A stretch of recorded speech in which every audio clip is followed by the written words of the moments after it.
जब भी भारत और चाइना के बीच में कुछ भी मुलाकात होती है, चाइना बड़ी कोशिश करता है कि भारत कहीं न कहीं से एक वन चाइना के ऊपर कुछ बोल दे। हाँ यार, हम वन चाइना मानते हैं, आपकी सॉवरेनिटी पे हम दाँव रखते हैं और समथिंग लाइक दैट। मतलब कुछ बोल दे ताकि इनको कुछ एक नंबर मिल जाए। कुछ ऐसे ही हुआ जब जयशंकर और वांगी 22 जुलाई को मिले। अब भारत ने जो इन्होंने कोशिश करी है, उसको पूरी तरह से साइड कर दिया गया है। तो आइए देखते हैं हुआ क्या। नमस्कार, जय हिंद, जय Bharat and welcome to deaf talks. This is Aadi Achint. हमारे ईएम जयशंकर साहब चाइनीज फॉरेन मिनिस्टर वांग यी से मिले कहाँ पर? 22 तारीख जुलाई को साइडलाइन किसकी? आसियान फॉरेन मिनिस्टर्स मीट जो हुई थी मनिला के अंदर, वहाँ पर उनकी मीटिंग हुई। चाइना ने अपना एक स्टेटमेंट डाला उस मीटिंग के बारे में जहाँ पर उसने बोला कि साहब वो जी Bharat is very India reassured कि भई आपकी सॉवरेनिटी एकदम दाँव पे है, सब कुछ बढ़िया है। हम आपकी सॉवरेनिटी को मानते हैं। बेसिकली बोलना क्या चाह रहे हैं? India appears to agree to the one China policy. है जी? अब जो भारत का स्टेटमेंट आया, उसके अंदर कोई ऐसा एंडोर्समेंट नहीं है। तिबेट तो छोड़ दो, ताइवान ये वो कुछ भी नहीं है। इसके ऊपर जब सवाल किया गया, भारत की तरफ से जो जवाब आया वो बड़ा इंटरेस्टिंग है। भारत के फॉरेन मिनिस्ट्री से सवाल किया गया कि साहब ये जो चाइना ने बोला है कि आपने उनकी सॉवरेनिटी वैलिडेट कर दी है, इस पे आपका क्या कहना है? तो कहते हैं कि साहब चाइना हमारी टेरिटरी पे बैठा हुआ है।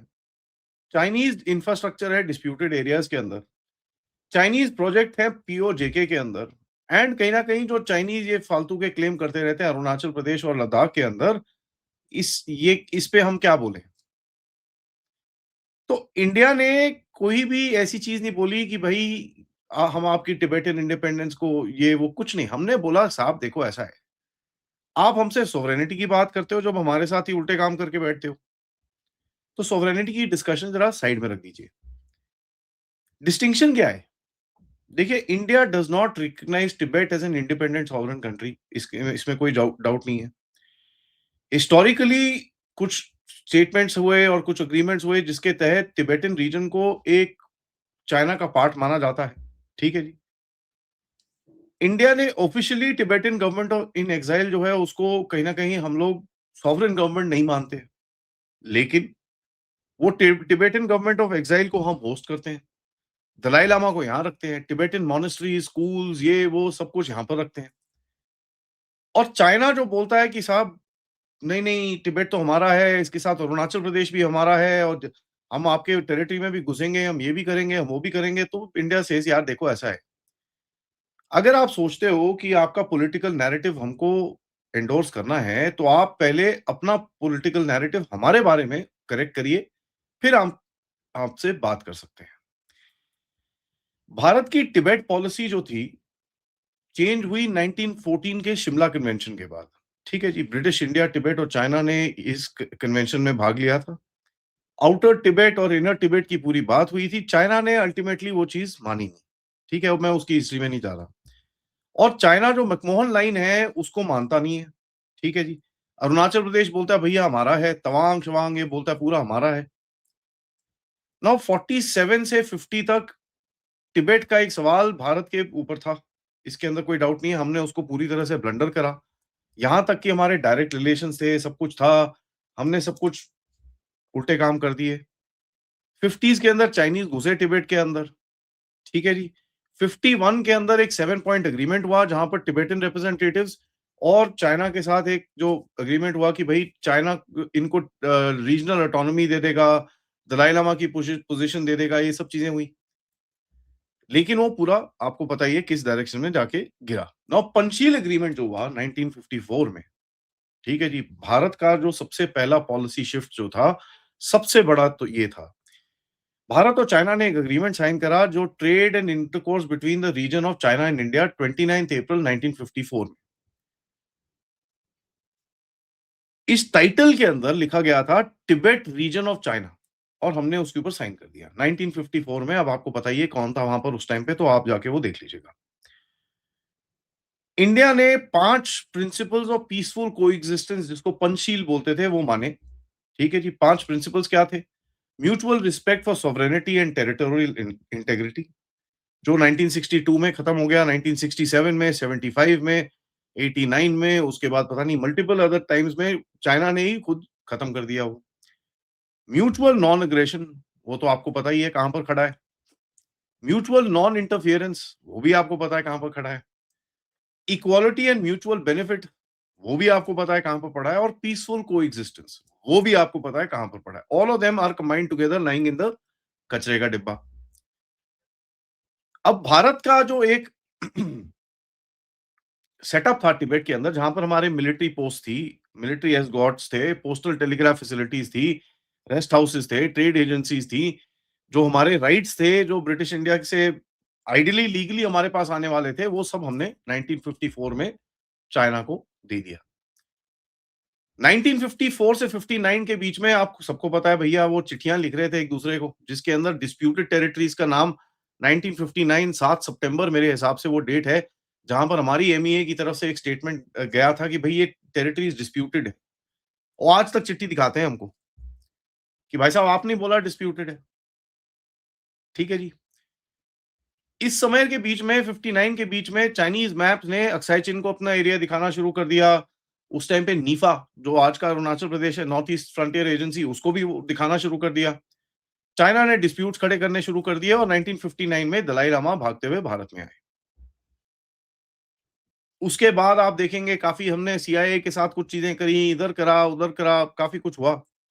62 में बॉर्डर वॉर हुई, उसमें लद्दाख का एक बहुत बड़ा पार्ट ऑफिशियली चाइना के हाथ में चले गया। ऑल्दो नीफा के अंदर भी आए, बट नीफा के अंदर वो वापस चले गए। उसके बाद जो लाइंस हैं वो ऊपर नीचे हो गई। 62 के बाद इंडिया ने तिब्बत को रिकॉग्नाइज करने से मना कर दिया कि भाई हम नहीं करेंगे ये वो दिस दैट। फिर 76 और 88 के बीच में डिप्लोमेटिक रिलेशन जब धीरे धीरे नॉर्मलाइज हुए, राजीव गांधी जो भारत के प्रधानमंत्री थे 1988 दिसंबर में चाइना गए। और उस टाइम पे जो जो डिक्लेरेशन हुई कि साहब जो बाउंड्री है उसको हम नेगोशिएट करेंगे, दूसरे एरियाज जो रिलेशनशिप के हैं उसको हम इंप्रूव करेंगे, और कहीं ना कहीं पीस एट द बॉर्डर की हमने बात करी। 1990 में बॉर्डर मैनेजमेंट के ऊपर बातें शुरू हुई, 1993 में, 96 में काफी सारे एग्रीमेंट्स हुए आपके। ठीक है जी। 2003 में, ठीक है जी, ये अटल बिहारी वाजपेयी साहब का, I mean I think this is one of the biggest blunders he made as far as the China policy was concerned. उन्होंने बोला कि साहब Tibet autonomous region is a part of the territory of China. और हमको क्या मिला उसमें कि साहब अच्छा, हमको सिक्किम का जो हमने जो ऑक्यूपाई हुआ था, जो हमारे पास मर्जिंग हुआ था, चाइना उसको रिकॉग्नाइज नहीं करता। तो चाइना ने बोला चलिए ठीक है, हम सिक्किम को मान लेते हैं। और नथुला के बॉर्डर ट्रेड से वो चीजें शुरू हुई। तो आपको कुछ मिला, लेकिन you could have gotten a lot more for that. 2005 से 2008 तक इंडिया ने वन चाइना पॉलिसी रिपीट करी। 2009-10 तक भी एक दो बारी इधर उधर रिपीट हुई। ठीक है जी। जॉइंट डिक्लेरेशन साइन हुए वन चाइना पॉलिसी के ऊपर, शेयर्ड विजन साइन हुआ 2008 का। उसके बाद आपको पता है एक एमओयू हुआ था, ये सब चीजें हुई। 2010 में जॉइंट स्टेटमेंट के अंदर वन चाइना पॉलिसी की कोई बात नहीं हुई। ठीक है, जब वेंजिया वेंजिया बाव था, हाँ वेंजिया बाव था, वो आया था यहाँ पर भारत में, उसकी बात नहीं हुई। और भारत उस टाइम पे समझ में आ रहा था कि इंडियन एस्टैब्लिशमेंट को कि यार ये ठीक नहीं है, और काफी आवाजें उठनी शुरू हो गई थी भारत के अंदर एमओयू के बाद। नाउ धीरे धीरे करके अगर आप देखोगे 2014 में जब प्रधानमंत्री मोदी आए, एक पॉलिसी निकली एमईए की तरफ से कि साहब वन चाइना पॉलिसी मांगने मानने के लिए आपको एक वन इंडिया पॉलिसी भी माननी पड़ेगी। तो वन इंडिया पॉलिसी क्या थी? आपने बोला कि साहब जम्मू कश्मीर भारत का पार्ट है, लद्दाख भारत का पार्ट है, अरुणाचल भारत का पार्ट है, सिक्किम भारत का पार्ट है, और भारत की टेरिटोरियल इंटेग्रिटी को आपको मानना पड़ेगा। अब मोदी जी के ऊपर काफी टाइम से जब ये मोदी जी के सामने आए, तो आप देखेंगे उसके बाद इन्होंने 2017 में डोकलाम करा, उसके बाद गलवान, और ये पूरा जो स्टैंड ऑफ हुआ 4-5 साल वो चला। तो मोदी जी के हाथ में ये तिब्बत कार्ड बहुत टाइम से था। थोड़ा-सा मोदी जी ने उसको टेम्परेचर बढ़ाया है, जहाँ पर दलाई लामा के साथ ओपन कन्वर्सेशन शुरू हो गई हैं, बर्थडे विशेस हो गई हैं, और ये सब चीज़ें चाइना को बड़ी हालत खराब करती है उसमें। अब दलाई लामा को थोड़ा-सा फ्रंट में लाया जा रहा है, उसकी विजिट्स कराते हैं अरुणाचल में, कभी इधर, कभी उधर। ताइवान से एक तिब्बतन बुद्धिज्म की डेलीगेशन मंगाते हैं, उनसे मीटिंग कराते हैं। तो काफ़ी सारी चीज़ें ये सब हुई हैं, जो एक नॉन पॉलिटिकल फ्रंट में है। एक एक बोलते हैं ना civilisational, religious sort of a front में आपने ये सब चीज़ें करी।